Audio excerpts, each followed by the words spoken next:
L'opposition Yehoui Askanoui a manifesté pacifiquement hier dans les rues de Dakar, mais a menacé de tout faire pour empêcher la tenue des législatives du 31 juillet si ses leaders, et notamment Ousmane Sonko, sont exclus du scrutin.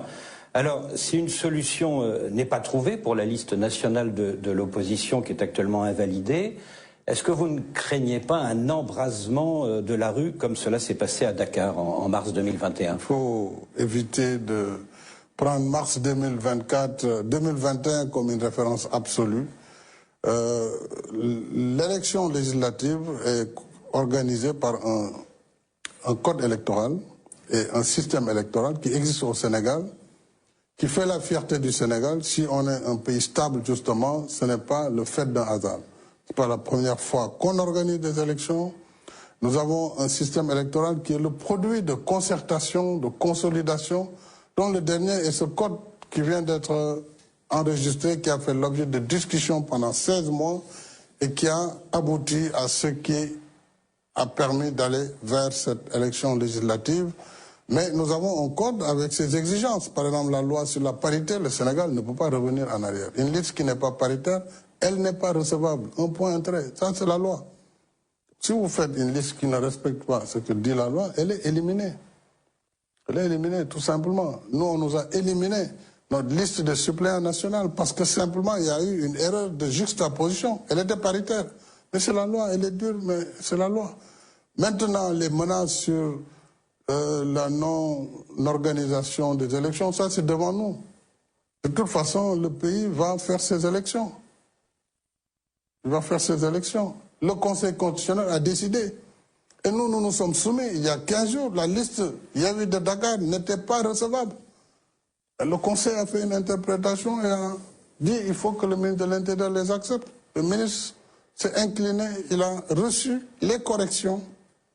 Et aujourd'hui, leur liste à Dakar, elle va compétir. Parce que c'est la décision qui s'impose à tout le monde. Alors pourquoi, lorsqu'il s'agit de l'opposition, quand il y a une décision qui est défavorable, on va appeler à la fin du monde? Ce n'est pas comme ça qu'on respecte la démocratie. Oui, mais il peut y avoir des blocages. Oui, mais s'il y a des blocages, s'il y a des difficultés, elles se géreront conformément aux lois et règlements du pays. Monsieur le Président.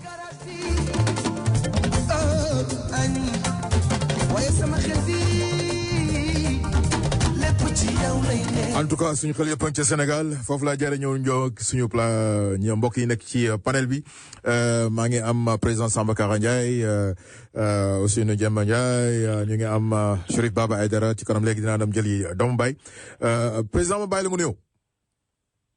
asalaamaaleykum wa rahmatullah taala wa barakatuh di lay nuyu yow di ndokkeel rajo bi di ndokkeel auditeurs yëpp di ñu ñëwee tey ci bis bi ci jàmm ak salaam ni lii fi romb jaax ci jàmm ak salaam la fi rombe di dalal xel yi di dalal sunu xel aussi jërëjëf Ousseynou bismillah. waaw salaamaaleykum El Hadj ñu ngi lay nuyu. lay fay di nuyu suñu mbokk yi ñu nekkal fii ci waxtaan bi di nuyu également mbokki auditeurs yi auditrices yëpp yu suñu Afrique jërëjëf jëf. Chérif Baba Aïdara bismillah.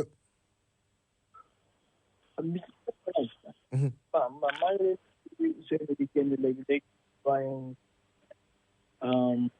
ak auditeurs yëpp di ñu déglu ak di lekk yëpp.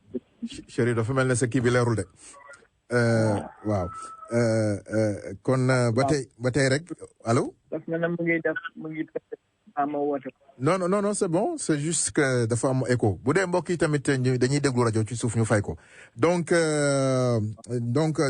dégg ngeen léegi sortie bi nga xam ne nii waaw am na kuy déglu rajo foofu de président da nga yore rajo. xaaral. déggatu nga de. waaw boo mënee fay rajo bi rek nga baal na. ok. voilà léegi dégg nañ léegi président de la République un point un trait que en tout cas semaine passée bi ñu fi nekk ñun ñëpp c'est vrai que Grand Lamine tey ñëwul mais ñu ngi ko doon waxtaanee di wax ne en tout cas ñu ngi ñaan marche bi nga xam ne nii mu am ci jàmm ak salaam man ma doon wax ne borom càq bu rafet mooy vraiment war a fexe ba nga xam ne nii xeex bi mun na ñàkk mais heureusement ci jàmm ak salaam en tout cas autorisé nañ loolu moo doon marche bi la ca xew na ca mais léegi dafa am lu ñu doon xaar ñu amoon ci yaakaar dama leen di bàyyi rek ku ci nekk ci yéen ngeen wax ñi nan ngeen jàngatee ban lecture ngeen am ci sortie boobu nga xam ne président de la république def na ko ci RFI c'est tey mu waral ba ñi nga xam ne ñooy waa Yewwi Askan Wi ànd ceeg wàllu ne danañ delluwaat buum ca boy ba ca nar a defaat marche incha allahu rabbi wala manifester ajuma bii di ñëw Chérif Baba Aïdara bismillah.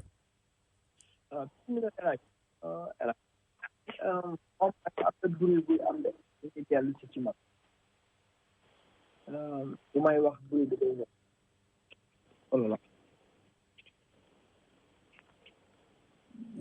wala Chérif nga coupé woote waat kon. voilà entre temps Ousseynou allez-y avant ñu ñëw ak président après. waaw président moom tàmm naa waxe nii tàmm na ko waxee fa mu koy waxe tamit day dem ba génn wax loo xamante ni ca dëgg-dëgg sénégalais yi la ñor donc Sénégal la ko war a na waxe waxam nag daanaka dafay xaw di ñagas li ci ëpp ci waxam dafay ñagas ba nga xamante ni ku ko dégg da nga koy daal di gisee neneen te njiit réew yaakaar naa ni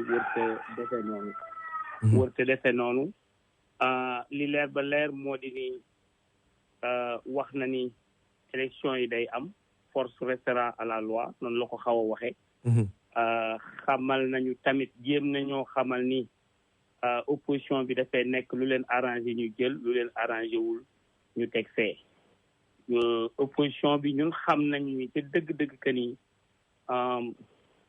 xamoon nañu bi ñuy valider liste Dakar leneen mu ngi ñuy xaar daanaka muy jox la juróom jël ci yow fukk wala ñaar fukk noonu la ko gisee bu ko defee ñu mën ñu boole ak opinion bi xamal leen ni leen ñii ñoom bu leen arrangé ñu jël bu leen arrangé wul du ñu jël mais li leer ba leer ay élection li tax ñu koy def ci dëgg-dëgg dafa war a am benn légitimité man li ma gëm ba gëm mooy moom war naa xam ni élection yi Benno Bokk Yaakaar mënu cee bañ a bokk Yewwi Askan Wi mënu cee bañ a bokk. waaw Ousseynou nga baal ma rek tey moom invité wuñu la en tant que sax ku partisanu benn Yewwi Askan Wi wala wàllu mais juste en tant que citoyen sénégalais moom la ñuy invité ñëpp fi toogaay boobu casquette boobu lañ bëgg ñëpp amee ko fi.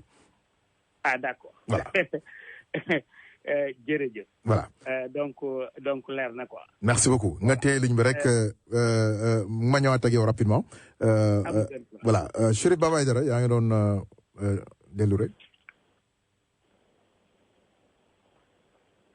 allo Chérif. allo. waaw Chérif allez-y oui. dama leen di waaw bon je crois sorti président bi bon. comme ni mu waxee ci RFI bon ku ci nekk mën nga am sa jàngat ci wax ji comme ni ko suñu frère bi waxee léegi wax ji ñagas na ak yooyu bon français nag moo demee noonu français xëy na ñun Sénégal booy wax wolof am na nooy muuree wax ji mais français moom noonu la tëddee pour élection dina am c'est même pas au président de la République du ñu wax élection dina am wala du am du moom mooy décider dina am wala du am ci charte réew mi ñu ko waxee ni élection war na am te date bi ñu ko waxee donc ku nekk da ngay ànd ci li nga xam ne mooy date bi que mu taw que mu neige que mu tàng que mu sedd élection dafay am lu ñu ñaan kay mooy élection bi bu amee lan ciy bëgg ci démocratie mu am ci réew mi maanaam doomu Sénégal bu nekk gis boppam ci résultat wu élection yi loolu la ñuy ñaan waaye élection moom dafay am. élection moom dafay am dina am ci ñii wala dina léegi nag expression wu démocratie la ku ci nekk mën nga xeex te li nga xam ni ñun mën nañ ko waxee fii mooy sa right. mooy sa right. démonstration bi am bi moom président bu décrypté wu message bi dootul décrypté benn message donc leer na nañ que ñu bare li nga xam ni tëral nañ ko nii ci élection législative yi ànd na ci dinañu dellu si waat di dem donc c'est dans le temps la ñuy juger lan mooy position ñenn ñi ci li nga xam ne mooy élection yi nii mu dara tëddee ak position ñeneen ñi tamit waaye lu wér te am moo ci am na coalition bu taxaw ni élection du am yeneen coalition yi est-ce que wax nañu leen mel est-ce que pouvoir bi wax na leen mel déedéet ndax Aar Sénégal mu ngi ci yeneen coalition ñi ngi ci ñooñu itam jàpp nañ ne élection dafay am ci li nga xam ne mooy résultat yi nga xam ne moom moo génn ci décision wu conseil constitutionnel wax ji comme ni ko frère bi waxee ni dafay ñagas bon dina ñagas ndax français moom loolu lañ koy làkkee waaye tamit wax tam gën na ñagas tamit jóge ci opposition bi loolu tam dañ koy nangu. dinañ ci ñëw waaw bu dee wax bu ñagas rek moom. jóge na ci opposition bi loolu tamit lu am la. dinañ ci ñëw loolu ci côté boobu en tout cas di wax ne mbokk yi mën ngeen bokk ci waxtaan bi ci 212 219 9695 président Samba Kara ginnaaw bu ñu la nuyuwaatee beneen yoon yow mi nga xam ne nii dund nga tugal. dund ay ati at nan nga jàngatee sortie bi nga xam ne nii président def na ko c'est li mbokk yi wax mooy que ne élection du am bu dee pour wax ji leer bu dee tête de liste bi di président Ousmane Sonko ak ki topp ci moom muy la présidente Aïssatou Mbodj duñu bokk duñu dugg assemblée nationale wala duñu seen liste bi dañ koy arrêté donc loolu lañ ne par exemple bu dee loolu la élection du am. waaw El Hadj ma nuyu sama confrère sama rakk Chérif Baba Aïdara encore mais question bi. nga ma laaj nuyul tamit Ousseynou mu ngi ci ligne. waaw Serigne Ousseynou ma nuyu ko. question bi ma laaj ci président bi ñu interviewé France. waaw c'est vrai France yàgg naa fa ndax ba may am 17 ans laa fa nekk waaye aussi. organe bi ko interviewé liggéey naa fa muy RFI. donc RFI organe gouvernement France la. ku wax organe gouvernement France wax ni propagande France lay def avant tout. donc question bi c'est politique. boo xoolee président balaa muy tontu daf ne benn lapsus. parce que bi ko journaliste bi laajee est-ce que lii du tax li fi xewoon mars amaat. président dafa tëb si wax ji coupé ko ku ne ko mars 2024 xam nga la too wax lapsus boobu c'est révélateur. très révélateur ci communication. te président li ko anglais bi di wax is confused. laaj nañ ko laaj maanaam dafa jaxasoo ko waaw laaj nañ ko laaj boo xam ne bu doon sagoom kenn ko laaj foofu. ndax dañ ko indil ne ko lii bu amul est-ce que la xewoon ba mu métti ba àdduna bi yëpp teg ci seen bët. muy violence. muy manifestation fu nekk tous azimuts ak suñu intérêt yu ñu yàq ñun waa France. dégg nga li ma la wax ci njëlbeen nee naa la RFI. bu antenne France la diplomatie France. donc dañuy gérer intérêt wu France. bien sûr. xamal nañ ko ne ko lii xew nii est-ce que du li xewoon mars mooy nar a ñëwaat muy suñuy Auchan ak suñuy enseigne kenn du leen attaqué ci mu daal di tëb ci wax ci ne mars 2024. bu leen ko fi waxati te àggaguñu mars 2024 kooku beneen wax la donc lapsus boobu révélateur mooy wane ni fi ñu toll le président chef de parti moo tontu dama ne la question bi c'était une question politique. réponse politique le président joxe en tant que partisan aussi muy chef de parti politique parce que dafa wax ni en tant que chef de l'État du Sénégal ni moom listam partem aussi rejeté woon nañ ko pour affaire de disposition nangul wax sax pour problème de parité parce que 43e 44e ay jigéen lañu donc du question de disposition parité la foofu tontu fa dafa ne pour des questions de disposition sur la liste notre liste donc en disant notre liste c'est le chef de parti APR président de la coalition Benno Bokk Yaakaar qui parle, pas le chef de l'État du Sénégal. Parce que en matière de diplomatie bu doy chef de l'État du Sénégal moo doon tontu day wax ni état bi dina def ay mesures yu am solo ba ñaari parti yëpp di conquérir ak ñëpp di conquérir du rek Benno ak Yewwi ñooy conquérir il y a à Sénégal il y a d'autres coalitions qui conquérir ñoom dinañ bokk ci élection yi te élection yi état bi dina garantir ba mu am. kooku moo doon tontu chef de l'État ma bàyyi ñeneen ñi ñu xëy na développé.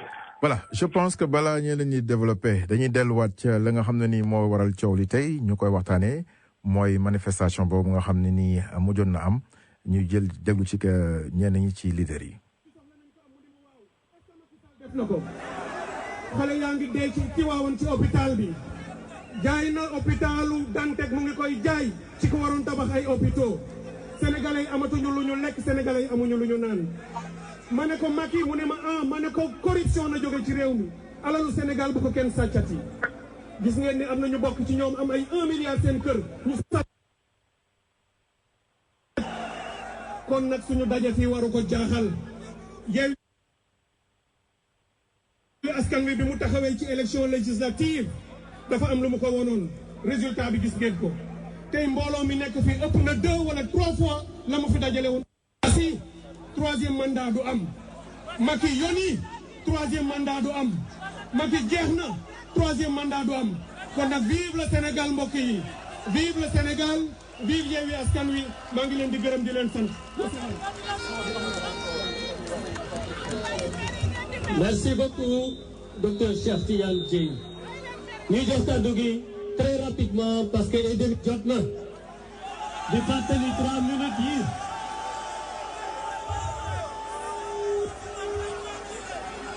gaa yi dama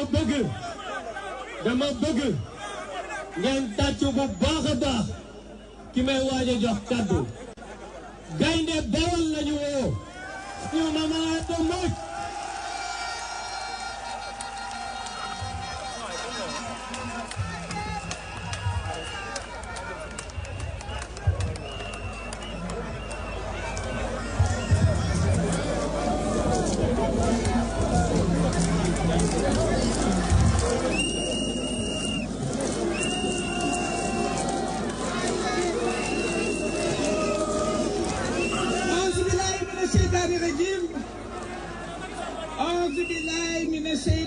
Macky Sall rajim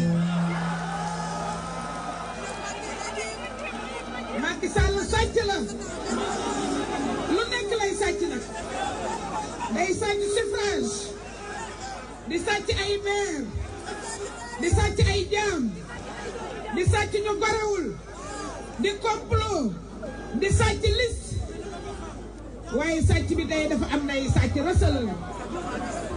receleur bi tey mooy le conseil constitutionnel le conseil constitutionnel tëdd na le conseil constitutionnel xam na li Macky bëgg waxoon nañu ko itam waaye dañu jàppoon ni gor am na ba léegi ci réew mi biñ ñu ne ministre am bi nga xam ne moo ko yelif te du mës a jël ministre bu neutre biñ ñu ko waxee dañu yaakaaroon ni 7 sages yi président bi war a pare au mois d'août dina am lu muy rus wala mu am lu muy jom waaye amul gàcce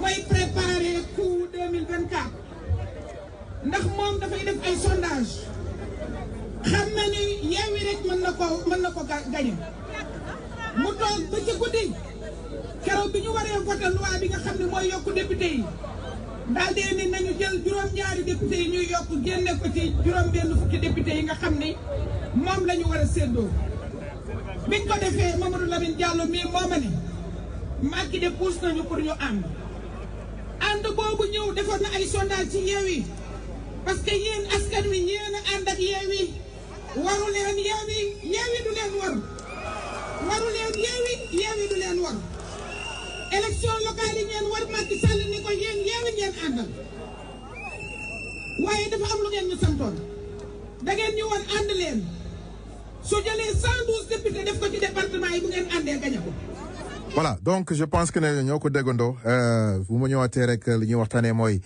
sortie boobu nga xam ne ni la Lion du Baol def na ko wax na ko ñu dégg ci ne carrément que ne mu ngi ciy wax ne que ne moom bokk na ci ñiy déranger Macky Sall moo ko tête de liste bi nga xam ne nii mooy Ousmane Sonko ba waral na moo tax bi muy def marche bi boobu bi ñuy def manifestation bi seen kaddu di jib boobu président Macky Sall waxagul woon ci RFI à la suite ce moment boobu bu ñëpp waxtaanee dañu yaakaaroon ne au fait que ne dañoo jàppoon ne comme sa manifestation bi am na dayo bi mu am que ne fi ñu doon xaar mooy peut-être bàyyi ñëpp ñu dem ci jongante yi liste bi aussi tamit ñu mën a bàyyi titulaires yi waa Yewwi Askan bokk ci mais mu mel ne ba ñu demee ba ca cappaandool ga loolu amul ndax dégg ngeen ñi nga xam ne li président Macky Sall tontu madame Faye benn bil rek desuwaat ak mbokki ci panel bi. Hi, I'm New York City Sanitation Commissioner Jessica Tisch. Throwing rechargeable batteries that power phones, cameras, laptops, and other electronics into your trash or recycling is against the law because it can cause fires and seriously injure our sanitation workers. Help keep them safe.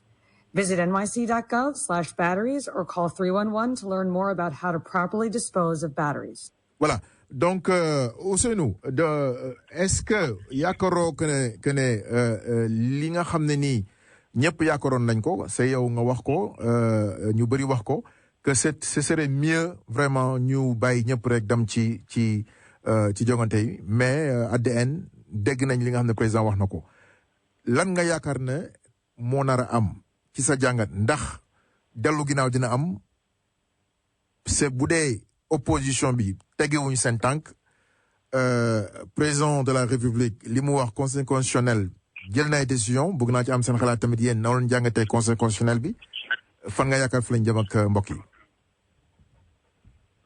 waaw jërëjëf xam nga fi mu nekk nii moom dina xaw a jafe ñu xam fu ñuy jëm parce que li ma yaakaar moo di ni bu fekkente ni président taxawee conseil constitutionnel aussi taxawee ni bu dellu ginnaaw dee am pour jàmm am ci réew mi foofu lay war a jóge bu fekkente ni jógewul foofu gowma ni dinañ am jàmm ji nga xamante ni moom la ñu soxla ci li ma xaw a déggandeem dégg naa ko ci réew yu bëri ñu ni ñenn ñaa ngi waxtaan pour jéem a xool nan la ñuy def li leer ba leer mooy jàpp naa ni manifestation bi moom ak foo mën a fare xam nga ni nit ñi ñëw nañu wuy si nañu nekk na avertissement parce que ci dëgg-dëgg wala ci comme niñ koy waxee bañ suppamee bu mu la teree nangu ni bari nay xob ñeneen ñi di wax njomboor loo ko bañ xam ni noppi gudd na wala mën naa daw lu man di doon ñëpp xam nañu ñëpp ñëw na te amoon na communication bu bari bi ci am mais li leer ba leer mooy bii nga xamante ni ñu ngi koy wootee su fekkente ni gëwma yi sax dinañ bàyyi mu nekk parce que déjà dafay jox fit ndax communication bi amoon na te terewul nit ñi bari nañu lool kon bu fekkente ni terewuñ ko parce que daanaka damay wax ni peut-être 1/3 ñoo wuy si et que boo gisee di communication bi yeneen leader def surtout bi président Ousmane Sonko def démb u barki démb day daal di wane ni bu fekkente ni ñoom terewuñ ko nit ñi dina gën a bari ba jéggi dayoo donc nag jàpp naa ni ci dëgg-dëgg ñu waxtaan bu dee dañuy repousser élection yi ñu repousser ko mais lépp nekk ci jàmm encore une fois man daal jàmm moo ma gënal lu nekk jàmm nag mën nañ ko di wax nii rek waaye dañ koy liggéey ndaxte bu ñu foowee ba dugg ci lenn loo xamante ni Sénégal xamu ko woon dinañ ko réccu te yaakaar naa ni képp ku am baat ci Sénégal war nga cee jéem a wax pour ñu bañ a nekk ci yenn yi parce que jafe-jafe yi bari na lool te jafe-jafe yi bu ci leneen tegoo dana metti lool ci Sénégal te kenn yéenewu ko Sénégal jàmm lañ bëgg ay élection yu jaar yoon li ci war a bokk ñëpp bokk ci bu ko defee que le meilleur gagne comme niñ koy waxee. Voilà que le meilleur gagne comme niñ koy waxee Chérif Baba Aïdara mu mel ne comme niñ ko waxee rek ñoo ñaari côté yëpp bañ nañ taxaw nañ fi ñu taxaw c'est ñuy dem ci ajuma boo xam ne nii nekk na lu war a tiital mbokk yi mais am na ku nekk ci ligne bi Chérif ma jël ku ñëwaat ak yow rapidement 212 219 9695 salaamaaleykum. maaleykum salaam El Hadj. waaw grand Idrissa. maa ngi leen nuyu bu baax. ñu ngi lay fay bu baax a baax. jërëjëf di nuyu ñoom Baba Aïdara ak président Samba Kara. bisimilah. ak aussi. Ousseynou. suma xarit bi génn léegi encore boobu tur bi. Ousseynou la tudd. Ousseynou waaw maa ngi jégalu. Ousseynou particulièrement Ousseynou moo motivé sama affaire. en fait li ma bëgg a wax rek mooy pour man li ma gisee situation suñu toll nii mooy. conseil constitutionnel jël na décision yi mu jël. Yewwi wàllu ànduñu si. léegi ñu ngi teg pression conseil bi teg aussi pression ñu mu jàkkaarloo principalement benn bokk yaakaar. teg aussi pour ne bu suñu élection du am. mais élection moom sori na parce que 31 juillet la mais lan mooy am d'ici les élections foofu la bëgg accès suma xalaat ak laa daal leen ñoom. waaw rapidement. surtout pas ñoom parce que wax na sànq ne nekk ñu fi pour Yewwi Askan mais seen xalaat. seen xalaat ci panel la rek. waaw parce que lan moo am un problème de liste rejeté pour ay raisons yi conseil constitutionnel joxe léegi ñu ne dañ def pression pour que liste boobu ñu rejeté ñu accepté ko bon man dama bëgg rek ñu xam ne man gisuma wax dëgg yàlla sama xel bu gàtt gisuma lu mën a tax conseil constitutionnel dellu si ay décision léegi nag man peut-être affaire report élection yi foofu sax xëy na mën nañ fa am débat mais moom li wóor benn pression politique au Sénégal yaakaaruma ne dina tax conseil constitutionnel reconsidérer décision bi ñuy jëlee leen décision après élection am na 31 juillet. même bu dee jàmm dafa dañ ko soxla. ah non bien sûr même bu dee jàmm dañ ko soxla dama ne fii toll nii ku xam lan mooy conseil constitutionnel. ak lan mooy décision constitutionnelle. conseil constitutionnel. en matière surtout électorale. dans un calendrier bien fixé comme ni ko Baba waxee. quelle que soit la pression des politiques. nan teg sax de côté ne ñoom dañuy def pression pour ne seen liste bi baaxul léegi ñoom nee nañ baax na donc nañ leen ko joxaat ñu dem élection mais quelle que soit la pression politique wala pression bu mënti doon même bu dee beneen genre pression mosuma gis benn conseil. mais bu dee c'est le peuple grand Idrissa et si c'est le peuple. non si loolu lay ñëw pour report élection parce que maanaam am na alternative lay joxe. ça dafa am deux alternatives que conseil bi. valider seen liste ñu dem élection wala jàmm na ñooy ñu reporter élection yi pour def compteur à zéro comme ni ko ñeneen ñi di waxee loolaa ni peut-être ñoom bu ñuy normalement bu ñuy débattre je crois que il est plus peut-être indiqué que ñu débattre sax si ay report de élection si possibilité report yaa mais conséquentiellement vraiment bu ñu yaakaar ci moom bon léegi nag est-ce que une pression politique au Sénégal ak nu mu am doole. mun na tax alors président parce que moom rek moo mën a jël boobu décision président jël décision reporter élection yi. je crois que loolu mooy objectif opposition bi et que pour que pression bi suffisante ba ñu gis ne lii kat loolu fi des mooy. que ñu bañ a yem ci rassemblement. parce que pour man même bu ñu dajale woon genn wàllu population Sénégal taxaw fenn rek nii wax demaat ba tey dañuy jàpp ne dara amul parce que expression démocratique lay doon rek dinañ gis mbooloo mais li ma gis ne moom la opposition bi bëgg réellement. mooy lan. mooy que mu am benn que de la stabilité actuelle bi ñu nekk mu am benn début d'instabilité. foofu rek la mën a am déclic. mais tant que c'est des rassemblements. D'accord. mën nañ def 50 000 rassemblements avec des millions de personnes bu ñu delluwaatee seen ko toog rek. D'accord. le 31 juillet gars yi dina def élection. D'accord, on a compris. sans ñoom. on a compris sans ñoom loolu moo nar a nekk problème bi jërëjëf grand Idrissa. et là j'aimerais bien intervenir si auditeur boobu li mu wax.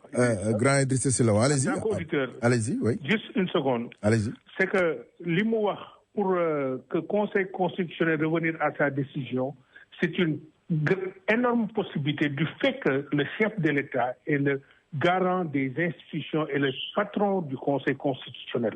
Macky Sall a le pouvoir constitutionnel aujourd'hui de revoir, de corriger la décision du Conseil constitutionnel. Non, loolu il a dit. Loolu moom wax na ko. Il dit que le président. Parce que dafa ne. Macky Sall moo mën a def report des élections. ma ne la.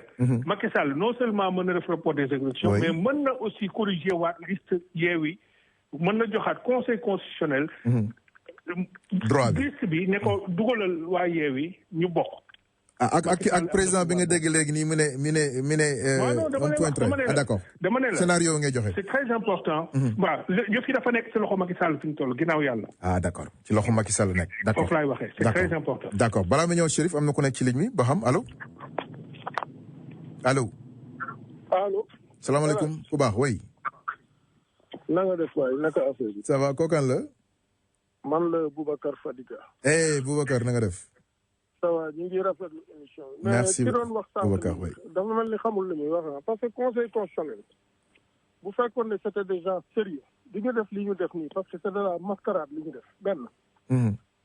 ñaareel ba li mu wax naan. mais lu tax nga tuddee ko mascarade Fadiga. mascarade la parce que li tax muy mascarade mooy c'est pour faire plaisir à Macky Sall moo tax ñu supprimer la liste de Benno Bokk Yaakaar de Yewwi Askan Wi. donc jàppoo ne que ne juste a été lu quoi. non ban justice waaye yow ban justice c'est pas une justice li ñu am Sénégal c'est pas de la justice ça c'est de l'instrumentalisation des institutions et des lois looloo am Sénégal benn ñaareel ba li muy wax naan mënuñu teg pression xanaa xamul ne fii blague yi bi ñu leen ci sonalee dañuy jóg jàmmarloog tubaab yi moo tax ñu am raay bi ñu am tey bu ñu jógee ñun le peuple sénégalais jàmmarloog l'État danañu dellu ginnaaw parce que li ñu bëgg a def du dëgg du yoon loolu mooy dëgg c'est ça la vérité te Macky Sall est dans une logique d'un troisième mandat moo tax mu bëgg une assemblée nationale majoritaire lu mu fa bëgg jàllale mu jàll bu ne woon nit la ñu tabaskee sax ñoom ñu voté ko parce que ñu mu am député c'est pas des députés ñooñu ils ne sont pas qualifiés ñu si bare les 90% ne sont pas qualifiés pour être des députés parce que député bu mënul lire mënoo bind mu xamuloo luy comptabilité générale amoo notion wu droit xamoo lan mooy rôle député waroo nekk député député buy taxaw naan man député président la keroog lañ la war a summi sa malaayi kiraan dàq la parce que tu n'es pas député du président tu es député du peuple même mais vraiment Sénégal addina day gën avancé ñun ñu gën delloo gannaaw daal d'accord ngeen baal ma jërëjëf ma jëlaat leen nag rapidement allo 212-219-9695 allo oui salaamaaleykum waaleykum salaam ku baax grand na ngeen def sant yàlla di leen sant ñu ngi lay sant bu baax a baax bisimilah mu bëggoon contribuer tuuti sama aca ñëwal ku baax opinion merci ñëwal man dama gis ni ñu xeex defaat yeneen marche pour bokk ci élection 31 juillet man pour man xeex bi du foofu quoi fan la xeex bi nekk like su fekkee dañuy jug pour xeex nañ xeex lu like the bigger picture nañ xeex benn yoon pour Sénégal élection yi mën a jaar yoon ba faw dootu nekkati ci loxo président dootu nekkati ci loxo kenn quoi sinon chaque élection bu ñëw day mel ne seen intérêt moo tax ñuy xeex quoi parce que répétition day am soit ñu xeex ñu jugee xeex bi tey bañ a faale élection dara ñu xeex pour lépp tegu ci yoon j'ai bien compris li nga wax make na sense ouais même su dee dañuy def référendum wala dara tegal lépp ci yoon bi ci table bi wala ñu def suñu self accountability quoi make sense dañoo am opposant dafa am ku ñu jàkkaarloo suñu ennemi la ñu dem ak foofu ak erreur sometimes tamit foog ñun tam ñuy nangu suñuy erreur quoi doo dem dend ak say ennemi nga koy jox lu mu lay daanelee quoi d'accord soit ñu xeex pour mu jaar yoon ba faw wala ñu nangu ni ñoo cuune dem ak foofu erreur Macky utiliser ko daaneel ñu mu jeex benn yoon ñu muñ xaar beneen élection quoi d'accord on a compris inchallah jërëjëf merci beaucoup allez